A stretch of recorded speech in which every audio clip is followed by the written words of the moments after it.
acquisitions. The mergers means when the two companies combine with each other in a startup business, while acquisition means one company taken over by the other. So merger and acquisition is one of the major aspects of corporate finance world. The reason behind this, they are that two separate companies together create more value compared to being on an individual stance. Means basically there are two companies which start business with combination. The main motive is they have to is wealth maximization. Company keeps evaluating different opportunities through the route of merger and acquisition. Means with the help of this, they have to evaluate or find out the different opportunities for the company. Next, basically, what things we have to purchase assets, we have to purchase common shares, exchange of shares for assets, and exchanging shares for shares. We have also exchanging shares in this concept. There are some reasons for merger and acquisitions. Finally, synergy for lower cost of capital means we have to need to lower cost, lower money. Improving company performance and accelerate growth. In this way, with the help of this concept, our company performance will be improved and as well as our growth will be growing day by day. Next, economics of scale. Diversification for higher growth products and markets means that we can easily expand our business we can easily expand our products in a market and we will get maximized profit.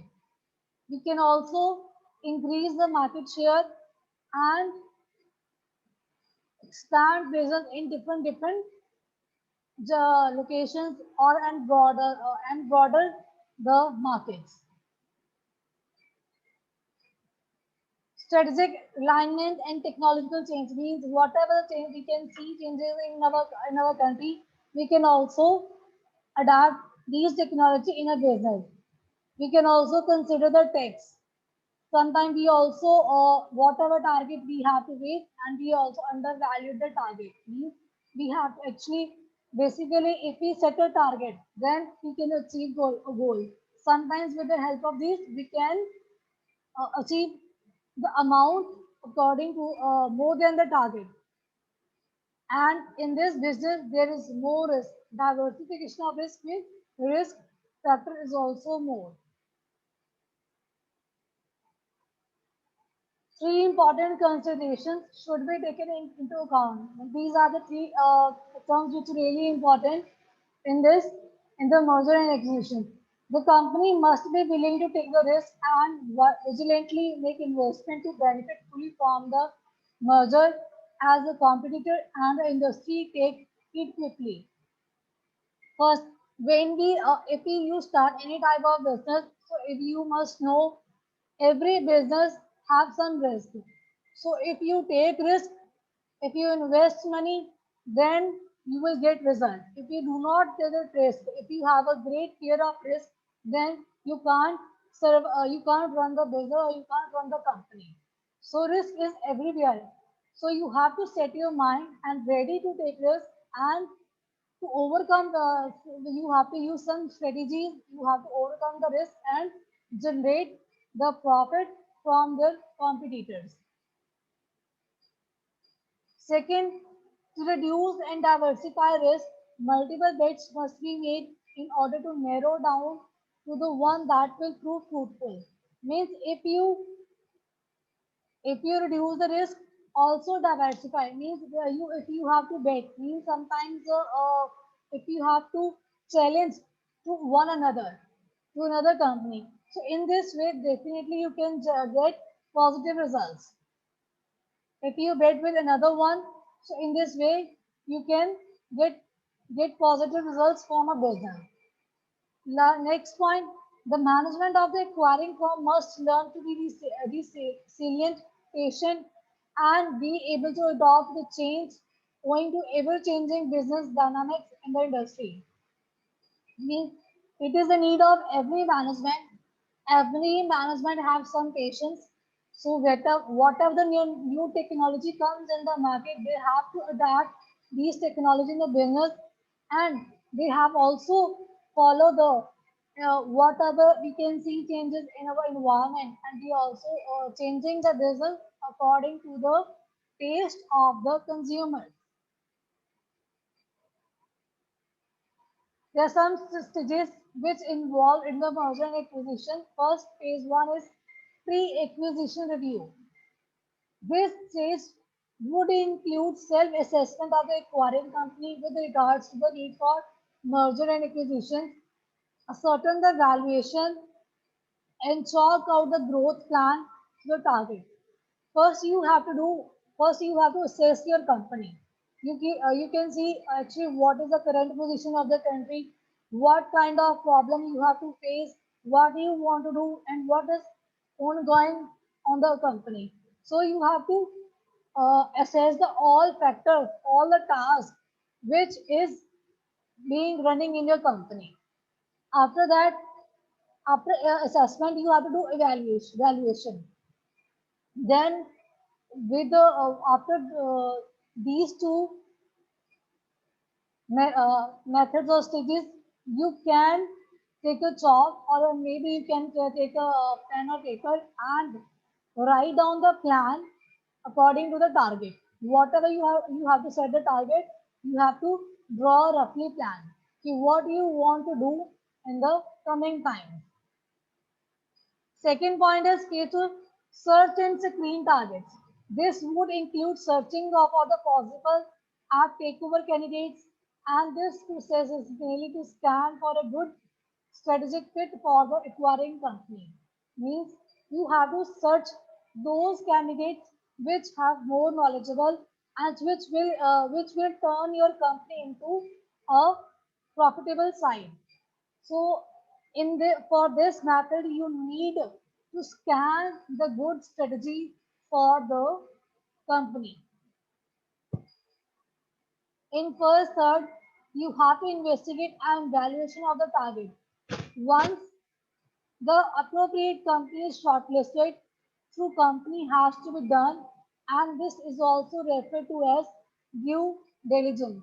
Means once you have to search it, after certain screening, you have to investigate your company, and also see evaluate your target through the with the help of screening, with the help of whatever you analyze from your data, and in this way you can easily start a business. In the phase in the phase four, acquire the target through negotiations. Negotiations mean when we like it's like a bargaining. Once the target company is selected, once the company target is selected, the next step is to start negotiations to come to consensus for a negotiated merger or a bear hug. This brings both the companies to agree mutually to deal for the long team working of the merger and acquisition. Once you have to set the target, after that you find a that person who is ready to work with you, and you can maybe run the business. It depends upon your communication, your collaboration, your coordination. It depends upon the both parties how they survive, or how they work for a long run. So if you both parties are understand, both companies are understand, and they mutually start the business. In the phase step, post merger integration. If all the above steps fall in place, there is formal announcement of the agreement of merger by both the participating companies. After at the end, there is a one person who announce if the both companies are ready to work with the. Then there is a post merger. After we do post merger integration, means your agreement will be ready and you can start the work with full enthusiastic and with energy. There are some reasons for the failure of merger and acquisitions. While we have to analyze these stages, after that we can see what are the reasons the most company will be failed. First, poor strategic fit. Why difference in objectives and strategies of the company means maybe once you have agreed with another party, but maybe your objectives will be different from each other, so it is not suitable for you. So in that case, your company will be failed. Secondly, poorly managed integration. Integration is often poorly managed without planning and design. This leads to failure of implementation. If you do not do planning, do not design the method how to do work, so without planning, every company will be failed in the market. So planning is the most important element or component for every businessman. Next, incomplete due diligence. Inadequate due diligence can lead to failure of merger and acquisition as it is the crux of entire strategy. Means whatever you have to strategy, you have to make. So without this term, your company will be failed. Next one is overly optimistic.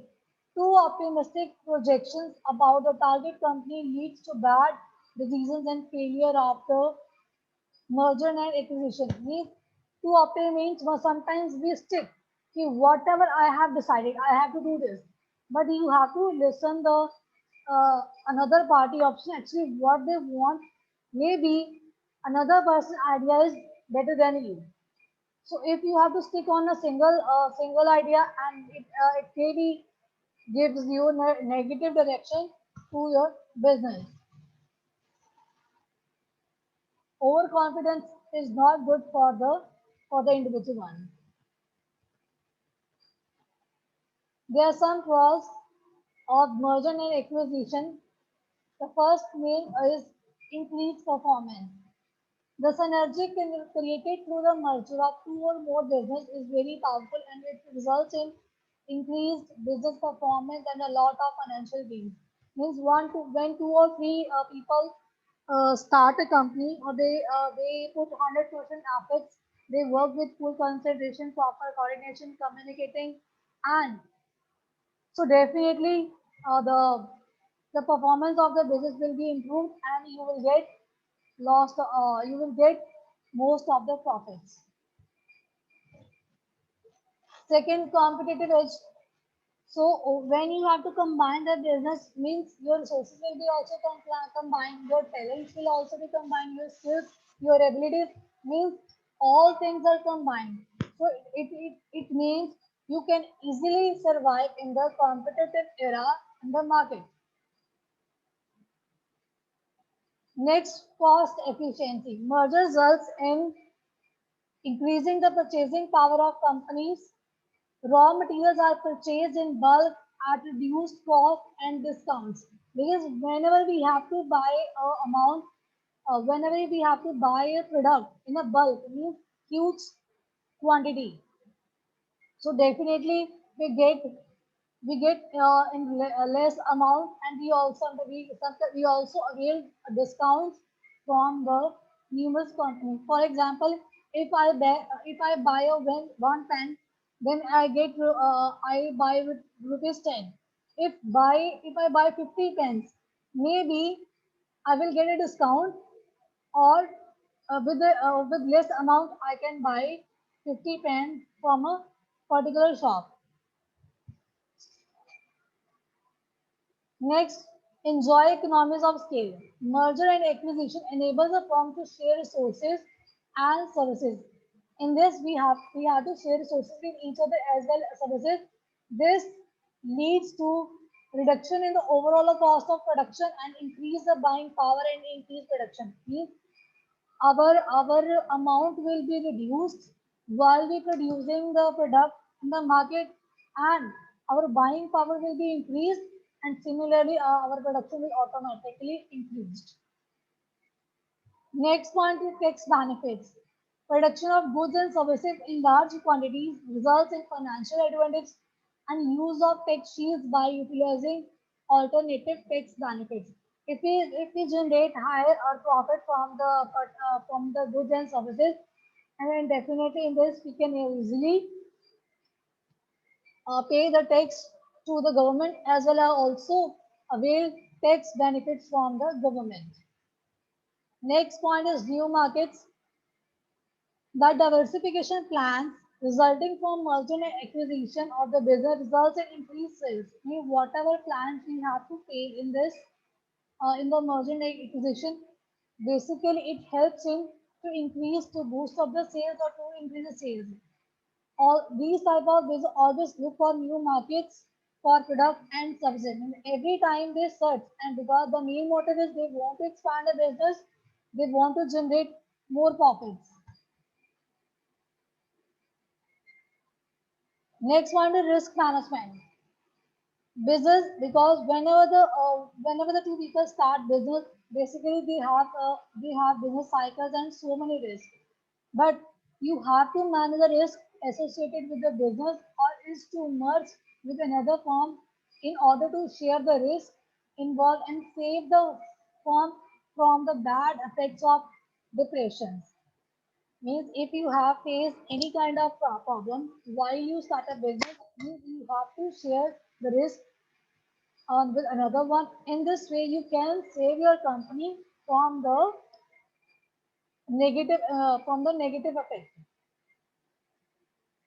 Next, control of markets.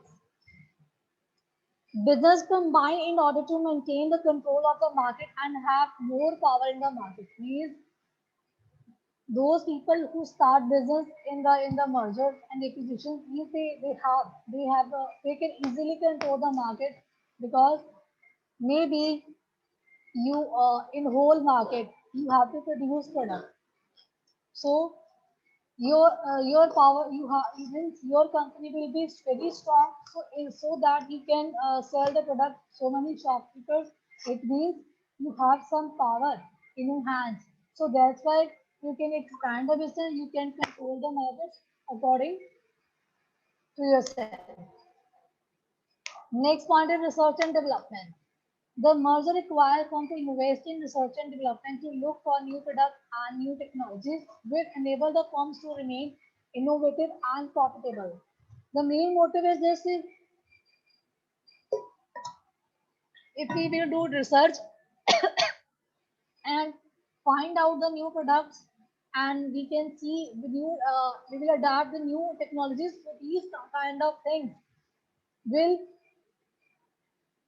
means our we means in this way we will be innovative and we means we will do some creativity in the business and generate some creative and some new imaginations and implement that creativity in the business. So in this way we can also generate a profit.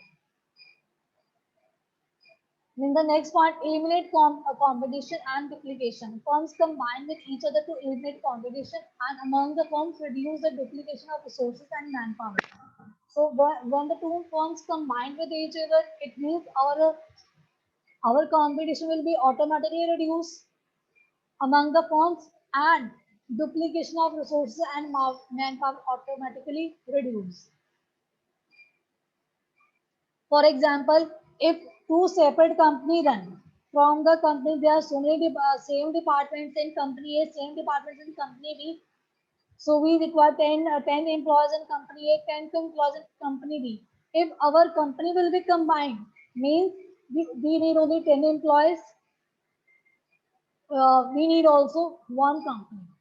We will give a single name to both companies. So in this way, less resources will be utilized, and we also need less manpower. There are some cons of mergers and acquisitions. And the first one is cultural clash because different firms have different culture, which may lead to cultural clash. If not careful, a cultural clash may result in failure of the business. If you do not understand each other culture, so your business will be failed if your culture will be totally different from each other.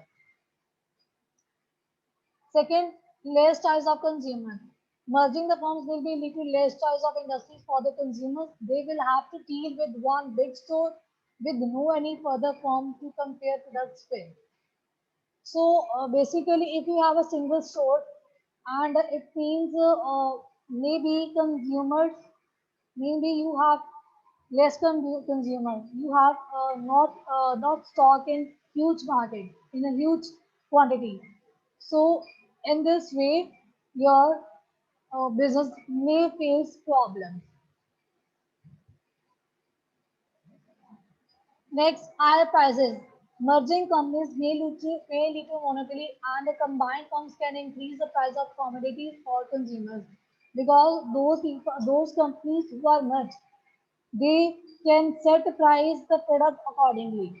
So in this case, maybe consumers do not have interest in your product because your price will be very high as compared to the another another shops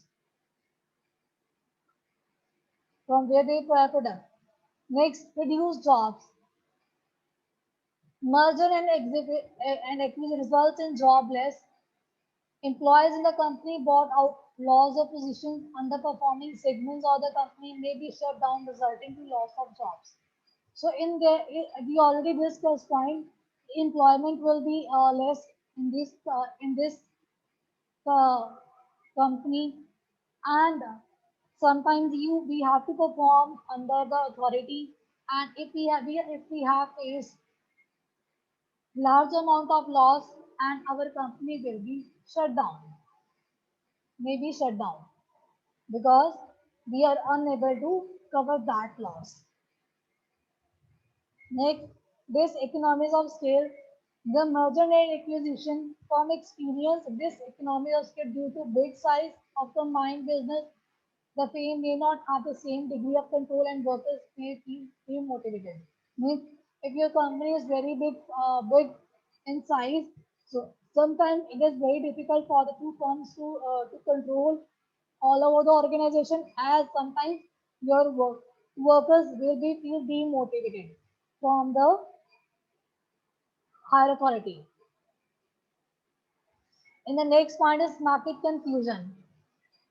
Combination of the firms that deal with different types of products will result in market confusion, especially if the merger is for growth sake.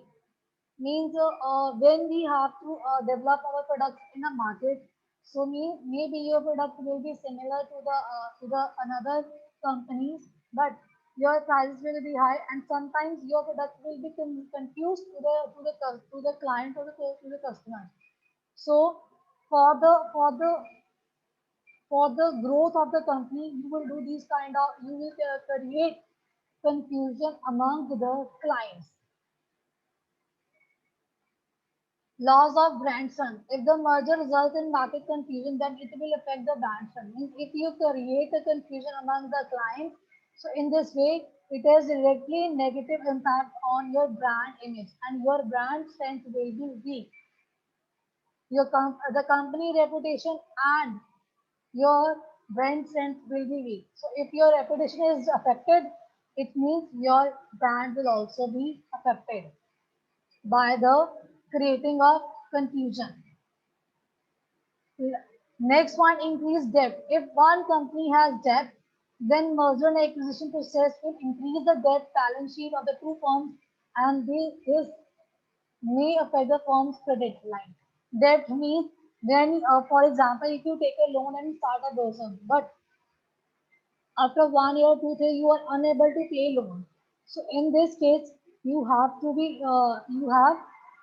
become in the position of debt. It means you are unable to pay the loan. You borrowed the money, but you are unable to return the money to the bank. So it is very difficult to come out of this situation.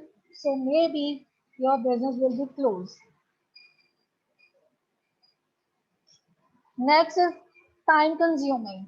It takes a lot of time for both teams to sit down and agree on the merger and acquisition. This means you need a lot of first you have to set the meeting and appointment, then you sit together and discuss the numerous issues relating to the business. If the both parties will be agree, then you can start the process. So it take a very long process.